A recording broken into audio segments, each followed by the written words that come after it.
अखाड़ा में आपका एक बार फिर स्वागत है। कोर्ट परिसर के अंदर एक गैंगस्टर की दिन दहाड़े सबके सामने हत्या, और वो भी 5-6 लाख रुपए के अमेरिकन रिवॉल्वर से। संजीव जीवा मर्डर केस में बड़ी खबर सामने आ रही है। अब तक की जांच में सामने आया है कि हत्याकांड का आरोपी विजय यादव 1 महीने से रेकी कर रहा था। विजय यादव पर हथियार ले जाने के रास्ते की रेकी करने का आरोप है। आरोपों की पुष्टि के लिए कोर्ट में लगे सीसीटीवी की भी जांच हो रही है। क्या विजय यादव 1 महीने से कोर्ट परिसर के इर्द गिर्द देखा गया? क्या वो रेकी करता हुआ देखा गया? ये प्रश्न पूछा जा रहा है। ये भी खंगाला जा रहा है कि क्या वो सच में कोर्ट परिसर के अंदर कैसे हम हथियार ले जा सकते हैं, इस बात की पड़ताल कर रहा था। अमित सिंह इस वक्त हमारे साथ जुड़ रहे हैं। तो विजय यादव, पहले हमने कल बताया था यही अखाड़ा में कि 1 महीने से वो लगभग अपने घर वालों से परिचित, उनसे संपर्क में नहीं था, अंडरग्राउंड या रेडार का बियॉन्ड कांटेक्ट हो गया। तो यानी पिछले 1 महीने से इस टास्क में लगा हुआ था, संजीव जीवा के हत्या कैसे की जाए, कोर्ट परिसर की प्लानिंग, और फिर कोर्ट के अंदर हथियार कैसे लेके जाया जाए। जी हाँ, बिल्कुल आनंद। देखिए, कोई साधारण व्यक्ति कोई अवैध हथियार कोर्ट परिसर में ले जाने के लिए बहुत कतराएगा और उसे डर लगेगा कहीं पुलिस की टीम जो वहां पर तैनात है, लगातार चेक कर रही है, वो उसे पकड़ ना ले। लेकिन यहां पर 1 महीने की पूरी तैयारी की गई। जो आरोपी विजय यादव है उसने पूरी तरीके से रेकी की। 1 महीने में कई बार वो पहुंचा लखनऊ के जिला अदालत में, और फिलहाल जो स्पेशल इन्वेस्टिगेशन की टीम है वो लगातार उस कोर्ट परिसर के सीसीटीवी विजुअल्स लगातार खंगाल रही है। जाहिर तौर पर कहीं ना कहीं SIT की टीम को कुछ न कुछ एविडेंसेस मिले होंगे। यही वजह है कि लापरवाही बरतने के आरोप में 6 पुलिसकर्मियों को बीते कल सस्पेंड कर दिया गया। ये देर रात की बात है। देर रात 6 पुलिसकर्मियों को सस्पेंड किया गया। ये पुलिसकर्मी कौन थे? जो गेट पर तैनात थे, जो लगातार मेटल डिटेक्टर से और तमाम इक्विपमेंट से उन लोगों को चेक करते थे जो अंदर कोर्ट परिसर में दाखिल होते थे। तो जाहिर तौर पर यह पूरी तरीके से नेग्लिजेंस का मामला निकलकर सामने आया है। और ये बहुत इंटरेस्टिंग बात कही है आपने अमित, क्योंकि दिल्ली में भी जब वो हमले की बात हुई थी तब कहा कि वकीलों की चेकिंग उतनी जल्दी नहीं होती। इस पर थोड़ी और बात करेंगे तफसील से आपसे थोड़ी देर में, लेकिन अभी फिलहाल एक और अपडेट की लखनऊ की कोर्ट में हुए जीवा मर्डर केस से एक और बड़ी खबर आ रही है। मर्डर केस में नेपाल कनेक्शन अब सामने आया है। खबर यह है कि हत्याकांड का आरोपी शूटर विजय यादव कुछ दिन पहले ही नेपाल गया था, और वो वहां एक बड़े माफिया के संपर्क में था, और आशंका जताई जा रही है कि नेपाल से ही विजय यादव को जीवा की हत्या की सुपारी मिली थी। खबर यह भी है कि जीवा की हत्या के लिए उसे 20 लाख की सुपारी मिली थी। फिलहाल विजय यादव का मोबाइल फोन पुलिस के कब्जे में है और उसकी जांच की जा रही है।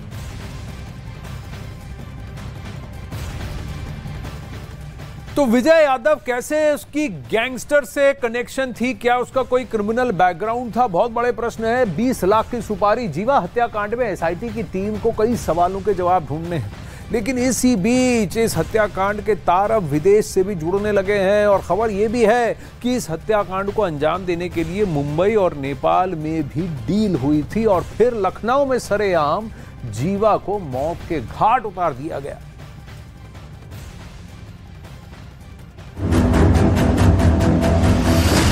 जीवा हत्याकांड का नेपाल कनेक्शन। नेपाल से सुपारी मिलने की आशंका। 20 लाख की सुपारी में गैंगस्टर का मर्डर। लखनऊ की कोर्ट में संजीव महेश्वरी उर्फ जीवा की हत्या के बाद से जांच जारी है। SIT की टीम हर एंगल से केस की पड़ताल कर रही है। इसी बीच लखनऊ में हुए इस मर्डर के तार पहले महाराष्ट्र से जुड़े, और अब नेपाल कनेक्शन भी सामने आया है। और नेपाल से ही शूटर विजय यादव को सुपारी मिलने की आशंका भी जताई जा रही है। कुछ दिन पहले ही आरोपी विजय यादव नेपाल गया था, और वो नेपाल के बड़े माफिया के संपर्क में था, और नेपाल से ही विजय यादव को सुपारी मिलने का शक भी है। अब तक जांच में यह भी सामने आया है कि कॉन्ट्रैक्ट किलिंग के तहत 20 लाख रुपए की सुपारी लेकर ही शूटर विजय यादव ने कोर्ट में जीवा को सरेआम गोलियों से भून दिया। फिलहाल शूटर विजय यादव का मोबाइल फोन पुलिस के कब्जे में है, और उसका डेटा रिट्रीव करने की कोशिश जारी है। साथ ही मोबाइल फोन को फॉरेंसिक जांच के लिए भी भेजा जाएगा। जांच टीम को उम्मीद है कि विजय यादव के मोबाइल फोन से जीवा हत्याकांड के कई राज खुल सकते हैं। वहीं इस मर्डर केस का अतीक अहमद कनेक्शन भी सामने आ रहा है। जीवा मर्डर केस का अतीक कनेक्शन, अतीक गैंग पर सुपारी देने का शक, बदला लेने के लिए हुआ जीवा का मर्डर। जीवा मर्डर केस में एक और नई कहानी सामने आई है। पुलिस सूत्रों की माने तो विजय यादव ने अपने बयान में अतीक के दोस्त अशरफ का जिक्र किया था और उसी ने लखनऊ जेल में बंद अपने भाई की बेइज्जती का बदला लेने के लिए जीवा की सुपारी दी थी। वहीं मुख्तार अंसारी गैंग पर भी हत्या की सुपारी देने का शक जताया जा रहा है। पुलिस इस एंगल से भी इस मामले में इन्वेस्टिगेशन कर रही है कि जिस तरीके से संजीव महेश्वरी जीवा लगातार पश्चिमी उत्तर प्रदेश में अपने पैर पसार रहा था और अपना अलग ही गैंग खड़ा कर लिया था, तो ऐसे में मुख्तार अंसारी गैंग के दूसरे सदस्यों को इस बात से बुरा ना लग गया हो कि संजीव महेश्वरी जीवा अपना अलग गैंग चलाने की कोशिश कर रहा है और लिहाजा संजीव महेश्वरी जीवा की सुपारी मुख्तार अंसारी गैंग के दूसरे सदस्यों ने ही दे दी हो। फिलहाल एसआईटी की टीम हत्याकांड से जुड़े कई एंगल पर काम कर रही है। वहीं विजय यादव और जीवा के कनेक्शन की भी जांच की जा रही है, जिससे कि इस शूटआउट की मुख्य वजह का पता चल सके। विजय यादव अतीक के दोस्त अशरफ के संपर्क में कैसे आया, ये भी जांच का बड़ा पहलू है। अब लखनऊ कोर्ट में जीवा हत्याकांड को पूरी प्लानिंग के तहत अंजाम दिया गया था। इसके लिए काफी लंबे वक्त से तैयारी की जा रही थी और मौका मिलते ही आरोपी विजय यादव ने जीवा पर गोलियों की बौछार कर दी।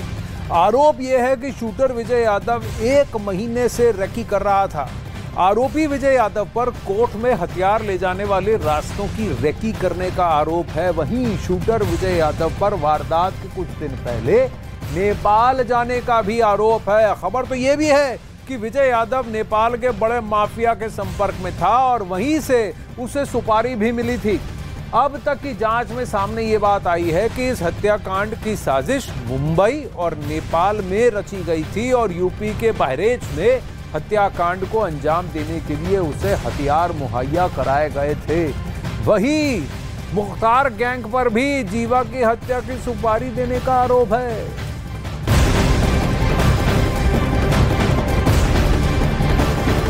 अब गैंगस्टर संजीव जीवा के हत्याकांड से जुड़ा एक बहुत बड़ा अपडेट अब सामने आ रहा है। यहाँ अखाड़ा में हत्या वाले दिन लखनऊ कोर्ट में तैनात 6 पुलिसकर्मियों को निलंबित कर दिया गया है। सस्पेंड किए गए सभी 6 पुलिसकर्मी लखनऊ कोर्ट के गेट पर तैनात थे। सही तरीके से अपनी ड्यूटी ना करने के मामले में उन्हें सस्पेंड किया गया है, क्योंकि हत्या का आरोपी विजय यादव कोर्ट में संजीव जीवा को पेशी के लिए लाने से पहले ही मौजूद था। इस दौरान उसके पास अमेरिका मेड रिवॉल्वर भी थी, जो करीब 5 से 6 लाख रुपए की हाई एंड रिवॉल्वर है, जिसकी कारतूस और राउंड भी हैं। 2000 रुपए का एक कारतूस है उसका। उसी से उसने जीवा पर गोलियां दागी। 8 गोलियां लगी। 16 एंट्री एग्जिट पॉइंट्स उसके शरीर पे मिली है, मृत शरीर पे संजीव जीवा के।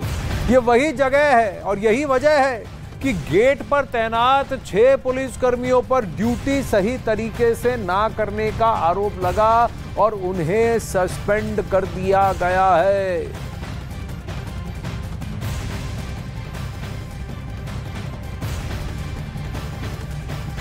अब लखनऊ की भरी अदालत में मर्डर की साजिश का पूरा ट्रेल नेपाल तक होता हुआ मुंबई पहुंचा और फिर यूपी के अलग अलग जिलों से होता हुआ फिर से लखनऊ पहुंचा।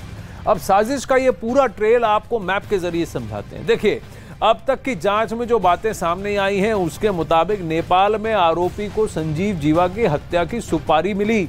ऐसा शक जताया जा रहा है कि वहां माफिया प्रेजेंट था। नेपाल से फिर वो कनेक्शन मुंबई। सुपारी मिलने के बाद इसकी डील मुंबई में हुई, ये जानकारी भी सामने आई है। मुंबई में सुपारी की डील होने के बाद आरोपी विजय यादव अपने घर जौनपुर आया था और जौनपुर में कुछ दिन रहने के बाद वो बहरेच चला गया। पुलिस की जांच के मुताबिक यहां ये बहरेच में ही उसको आरोपी विजय यादव को रिवॉल्वर मिली थी। बहरेच में ही उसको दिया गया रिवॉल्वर। अब इसके बाद वो रिवॉल्वर लेकर बहरेच से लखनऊ पहुंचा और फिर इस हत्याकांड को उसने अंजाम दिया। तो इसके बीच में एक पैसेज ऑफ टाइम है। उस वक्त ये विजय यादव क्या कर रहा था और ये 1 महीने से गायब क्यों हुआ, जौनपुर कैसे पहुंचा और बहरेच में वो कौन है जिनके पास इस तरीके के सोफिस्टिकेटेड हथियार हैं। बहुत सारे प्रश्न हैं। अमित सिंह, कितनों का जवाब देंगे आप? देखिए आनंद, जवाब तो मुझे नहीं, जवाब तो खुद आरोपी को देना है और वो भी पुलिस के सामने। अब पुलिस लगातार इन्वेस्टिगेशन कर रही है और दूध का दूध पानी का पानी अगले कुछ ही दिन में कर देगी, क्योंकि मुख्यमंत्री योगी आदित्यनाथ ने जो एसआईटी बनाई हुई है उसका जो डेडलाइन है वो केवल 1 सप्ताह का है। जो हमारे सोर्सेज बताते हैं कि जो पुलिस टीम ने बयान दर्ज किया आरोपी विजय यादव का, तो उसमें उसने बताया कि उसका जो वो 3 साल तक मुंबई में रहा है, मुंबई में ही उसके कुछ ऐसे लोगों के साथ कॉन्टैक्ट्स बने जिन्होंने सबसे पहले संजीव माहेश्वरी जीवा की हत्या की बात उससे कही। उसके बाद मुंबई से वो सीधे पहुंचता है महाराष्ट्र से जौनपुर अपने घर पर, और घर से वो सीधे बहराइच जाता है। हालांकि घर पे वो बताता है कि वो वापस वो काम करने के लिए जा रहा है, लेकिन जाता नहीं है। वहीं से उसका घर का जो कांटेक्ट था वो लगातार कांटेक्ट खत्म करता है अपने परिजनों से और सीधे बहराइच जाता है। बहराइच जिले से सीधे नेपाल जाता है। नेपाल में वहां पर उसे एक अशरफ नाम का शख्स मिलता है जो बताया जाता है एक बड़ा गैंगस्टर है और कभी अतीक अहमद किसान परिवार से आने वाला Vijay Yadav crime syndicate, crime network से कैसे जुड़ा? क्या ये पैसे की वजह से था? इसका पहले से कोई क्रिमिनल बैकग्राउंड है? बहुत सारे सवाल हैं। 20 लाख की डील थी, डील किसने कराई, किससे कराई, कौन से गैंग इन्वॉल्व हैं, कौन कौन सा संपर्क है, ये सब पुलिस को, ये सब जांच का विषय है। अमित सिंह, धन्यवाद। वहीं संजीव माहेश्वरी उर्फ जीवा की हत्या क्यों की गई और इसके पीछे किसका हाथ था, इसके सच से अभी पर्दा उठना बाकी है। लेकिन हत्याकांड के आरोपी विजय उर्फ आनंद यादव ने पुलिस के सामने जो बयान दिया है उससे इस बात की आशंका बढ़ती जा रही है कि क्या जीवा की हत्या सुपारी किलिंग के जरिए की गई और हत्या के तार मुंबई से लेकर नेपाल तक कैसे जुड़ गए। दिखाते हैं आपको ये एक्सक्लूसिव रिपोर्ट।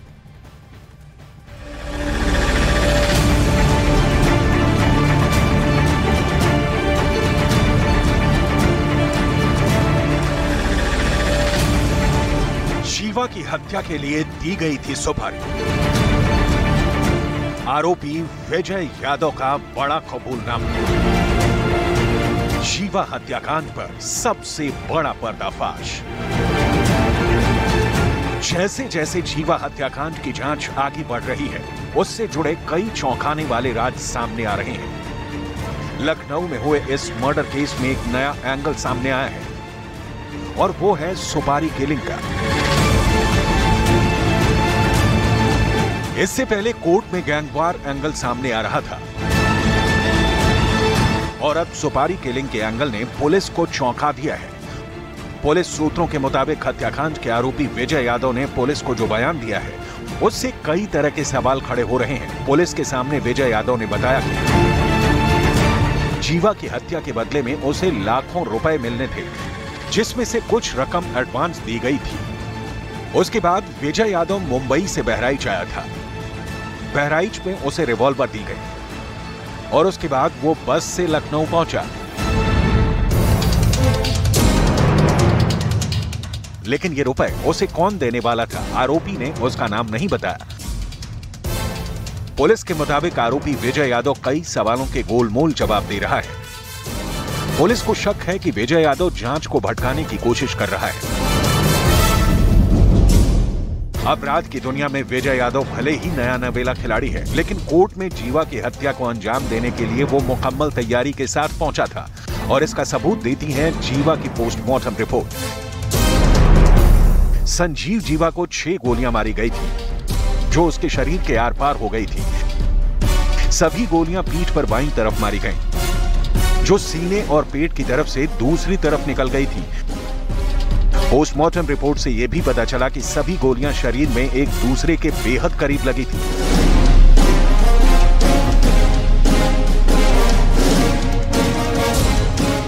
पुलिस सूत्रों का कहना है कि जीवा के शरीर पर गोलियां उन जगहों पर मारी गई थी जहां पर चोट पहुंचने के बाद जिंदा बच पाना बेहद मुश्किल था। पोस्टमार्टम रिपोर्ट के मुताबिक जीवा को ज्यादातर गोलियां सीने के आसपास मारी गई थी ताकि वो किसी भी तरीके से बच ना पाए। और इन्हीं वजहों से आशंका जताई जा रही है कि विजय यादव शार्प शूटर है और उसे गोली चलाने की अच्छी ट्रेनिंग मिली हुई है। कोर्ट रूम में ताबड़तोड़ फायरिंग करने के बाद आरोपी विजय यादव उर्फ आनंद यादव घबराया नहीं, बल्कि वो जिस काम को अंजाम देने के लिए कोर्ट रूम में पहुंचा था, उस काम को अंजाम देने के बाद वहां से वो भागने की कोशिश करने लगा, लेकिन वहां मौजूद वकीलों ने उसे दबोच लिया और भागने नहीं दिया। ये उसी वक्त की तस्वीरें हैं जब लखनऊ कोर्ट में मौजूद वकीलों ने आरोपी विजय को पकड़ा था।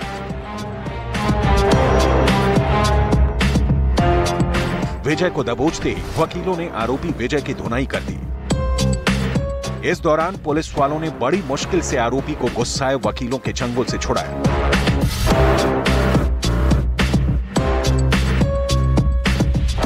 पुलिस की इन्वेस्टिगेशन में एक एंगल लॉरेंस बिश्नोई गैंग भी दिख रहा है, क्योंकि हत्या के पैटर्न को देखकर आशंका जताई जा रही है कि इसके तार लॉरेंस बिश्नोई गैंग से भी जुड़े हो सकते हैं।